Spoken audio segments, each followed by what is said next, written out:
Queenstown is easily one of the most beautiful destinations anywhere. It's also one of the most sustainable places. Aiden, you had one favorite part though, right?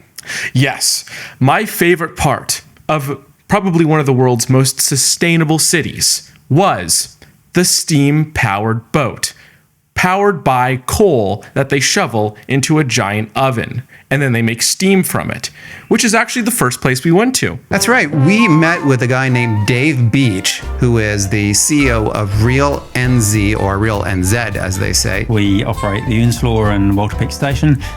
We have boats in Milford Sound, Doubtful Sound. And the ship that you're talking about is called the TSS Earnslaw. It was launched in 1912. That's the same year as the Titanic coincidentally launched, but it had a slightly better fate than the Titanic. It continued to serve these communities in the Queenstown area. The vessel then was taken out of service and painstakingly restored. 113 years old, just been through its biggest refit in history. Had both its engines lifted for the first time and half the hull replated, and So it's unsinkable. no comment. And it is the only coal-fired steamship in the Southern Hemisphere. Wow, what an incredible sustainability story. And we actually took that boat to a ranch on the other side of the lake. Aaron, how did that go?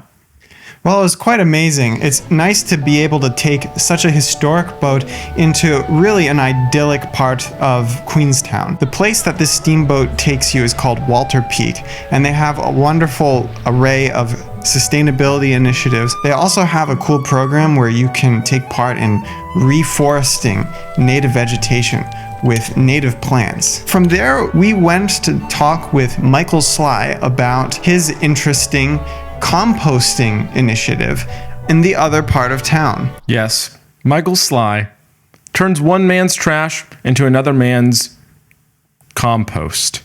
He makes sustainable compost using waste from hotels and restaurants all around town. The local hotels, which we're now sitting at basically 95% of the hotels in Queenstown, and we're collecting, 6 tons every couple of days. He took us through the process of turning those food scraps into usable farming compost. When you produce compost, you need a mixture of food waste, which is the nitrogen component, and you need a carbon source. So carbon source is wood chip, leaf litter, and so forth. Leaf litter and food waste were both at risk of going to landfill. We also saved the community over close to $100,000 in landfill fees by them being able to drop off their leaf litter here rather than taking it to landfill. But much of the compost is made of specifically coffee grounds.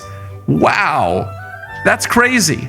I would have never thought to use coffee grounds in compost, but he has a very popular product called Lawn Latte, which is a concentrated fertilizer. This is a crazy thing. You spread it around on the dirt and stuff grows from it. It's crazy. Free food. And the massive mound of dirt at the center of his property is part of the decomposition process that turns the waste into compost. And at the center, it can reach up to 60 degrees, which is hot enough to cook an egg. Which he said that they sometimes try. Yes, and I'm willing to bet it tastes delicious. Oh, wow, that's gross. Yeah. He also has these fun little golf balls that he's trying to turn into a tourist attraction where golfers will come over and hit these golf balls. But these aren't any regular golf balls. They're golf balls with fun seeds inside to plant trees and other great things for the environment. So now everyone can help the environment, even golfers.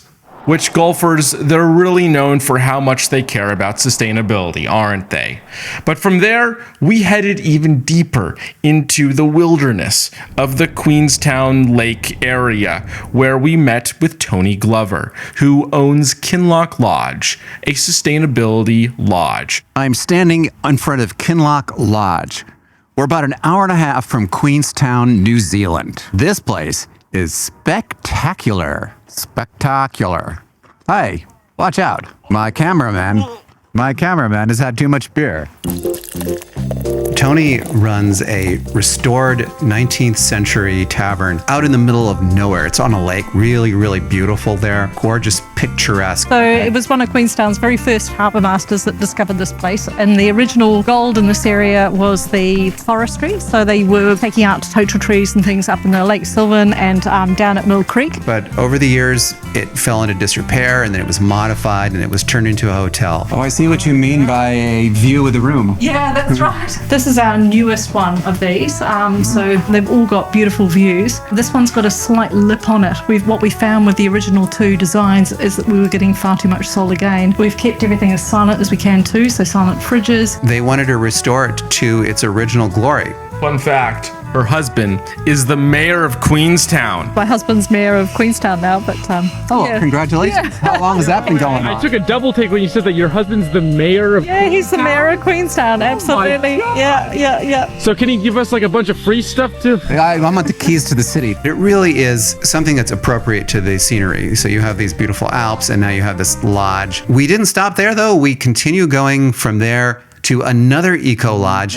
and this one was really interesting. Glenorchy Lodge is a really interesting specimen because it is the idea sort of birthed from philanthropists based in Seattle. They said that they wanted to start a lodge that gave back, and they decided also to create a lodge that was good for the environment. Everything is earthquake safe. They've built almost everything from recycled materials. They also have a solar garden which allows them to give more energy to the grid than they actually end up taking. And also, they have what Iden definitely doesn't like, is probably the most controversial feature, is compost toilets. Now, these aren't normal toilets. They don't flush. They don't smell either, though, but you wouldn't want your phone to drop inside one of them. Speaking of dropping, one of Queenstown's most conspicuous attractions is bungee jumping. Iden, you'd got an interview with someone working at a bungee jump place, one of the best known, AJ Hackett. Tell us how that went. Yeah, AJ Hackett was great. We were too much of a sissy to do the actual bungee jump. So instead we did the swing. But yeah, I did an interview with some of them, and this is how that went. Which is your favorite? Is it the swing or the bungee? Ooh, I would say the bungee. I'm a sucker for the bungee, but this one is a lot more fun than scary. This one's, it's like, we tried, nothing serious. Yeah, you weren't nervous at all. You were just cold, eh? You weren't. It was really cold. Yeah. It was actually really, really cold out there. Yeah. Which is why we're shaking. This is where bungee jumping originated, right? New Zealand? It is. This is the stomping ground where it all began. Yeah. Started out in Paris off the Eiffel Tower, and then they brought it here. How many test jumps did they have to do before they stopped dying? Well, We pride ourselves on our 100% safety record. We're all good. We're the industry professionals. They were media trained and didn't want to answer my damn questions. Now, even if those questions were less to the degree of journalistic and more to the degree of purposeful offensiveness, where's the yes ands in our modern day society? The world is ending. Fear nuclear war. Let's get into the comments, guys. Last week's question of the week, when we were in Melbourne, was what is the most exotic animal you've ever eaten? Mary asked us if we had read a book by Bill Bryson on Australia. Sorry, Mary, we don't read books.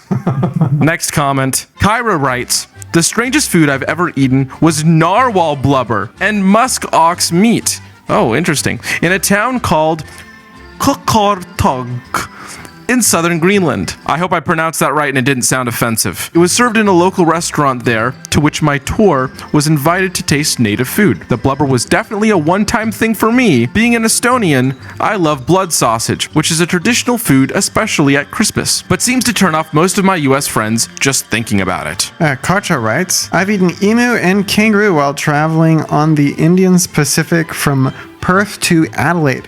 I also took a 15-minute tram ride from Melbourne to St. Kilda Pier, seeing the little penguins return to their rookery. But did you eat the penguins? I recommend both my experience, but since the recent renovation of St. Kilda Pier, the free tickets must be booked in advance. Okay, Queenstown. Thoughts? Aaron? I think that Queenstown has a completely unique landscape. It's definitely worth seeing. It's really cool, actually. So, because you're so far south, everything is and also because it has a more oceanic climate, everything is very moderate in terms of temperature. It's kind of like being in Ireland. And I'm not known for my moderation, but even I liked it here. So we had a great time. I thought that the people in Queenstown were really friendly. Now, people in this part of the world tend to have a little bit of a rough edge sometimes, and a reputation for that. But the folks that we met in Queenstown were genuinely warm and nice.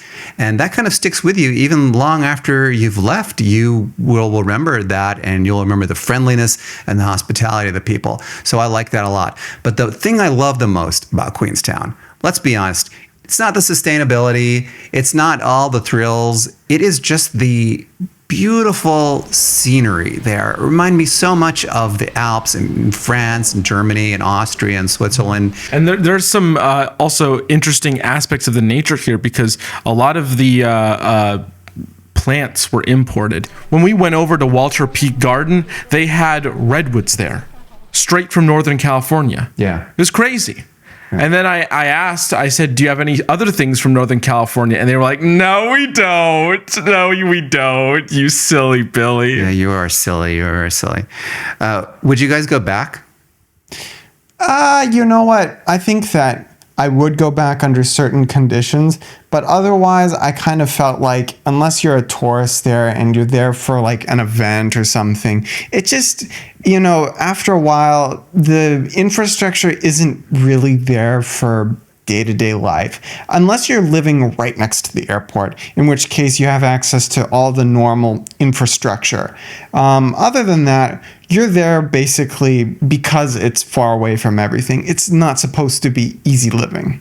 It's definitely not easy to get there. You have to fly a long, long way from the United States to get to Queenstown. And once you're there, if you've been on a plane for 24 hours, you have extreme jet lag. But it is definitely worth it. If you can spend, a week or two or even 3 there, it's definitely worth it. Now, I got a question for you. Who would you recommend visit a place like Queenstown? It's funny because we told them, we said, so this location, this destination is for adrenaline junkies. Mm-hmm. Okay, right? And they said, no, it's not for adrenaline junkies. Guys, it's for adrenaline junkies. Yeah. Okay, if you want to go skiing, right? If you want to go bungee jumping, if you want to go, I don't know, whatever on the, what was that? Jet boating? Jet boating, come here. Otherwise, it's still pretty good. But come on, let's be honest with ourselves. It's for adrenaline junkies. Yeah. We were, we've been in Queenstown for about 4 days, and I feel like we've just scratched the surface. There is another side of Queenstown, which is the winter side that we were not able to really see because it's not cold enough. There's no snow on the ground yet. And there are hikes, lots and lots of hikes to do. And I love hiking. So I think I could stay here for a nice long time and just hike through the mountains because it's just so, so beautiful. Yeah, I would say definitely Queenstown is like the polar opposite of Christchurch. Christchurch is not for adrenaline junkies. Yes. No, Christchurch is relatively dull and uninteresting compared to Queenstown. Queenstown is like the exciting. You're ruthless right now. Well, Queenstown. You're correct, but it's also ruthless. No. I feel like Christchurch is for like sedentary people. Christchurch does not have a pulse. compared to Queenstown. It's for hobbits. Yeah. No, it's Queenstown is like the dangerous and hot cousin that you have, and she's really hot. And she's really, really, really hot. Yeah. We did like it here. We like it here a lot. Yeah. And Christchurch is like the brother who went to seminary or something like that. She's the fat sister. No, we don't have a fat sister. We don't want to talk. I have a fat sister. No, you don't have a fat sister. I do though. I have a fat sister. Okay, whatever. Sorry. She's like the boring, really boring person. Really? Like we don't know any. Do we know anyone really boring? I don't think we do. We know. I'm not gonna say. No, I'm not gonna. We're not gonna name names. We know some boring people though. Yeah. So yes, the hot cousin that you have, and The fat versus sister. the fat, The fat sister. It's the hot cousin and the fat sister. That's so mean. Okay, Christchurch is really not that bad, but it is not for adrenaline junkies. Yeah. Let's put it And that to be way. clear, we're talking about the sister of the cousin. Wait, why are we even talking about cousins? We're not talking about cousins. This No, is no, I horrible. don't have any hot How did cousins. we get into Do I this? have hot cousins? I don't have hot cousins. Honestly, I think the reason why it's such a bad comparison is because you set it up as like the hot cousin. Like no, okay. Cousins in the I first know, I place. didn't no. And then so you already it's already like the sex interest there, and then it's like, oh well, I'll just settle for my sister. That's my fat sister. No. That's what makes it bad. Okay. This is like a theoretical, highly theoretical comparison. Highly theoretical. Highly theoretical. Sure. I don't know what I'm talking about. Anyway, if you guys had a choice between going to Christchurch and Queenstown, where would you go? Queenstown. Hot cousin. Hot cousin. Hot cousin. I'm going for my hot cousin. How about you, Aaron? Yeah, the only correct answer here. What's the third? The fifth of It's the fifth. Take the fifth.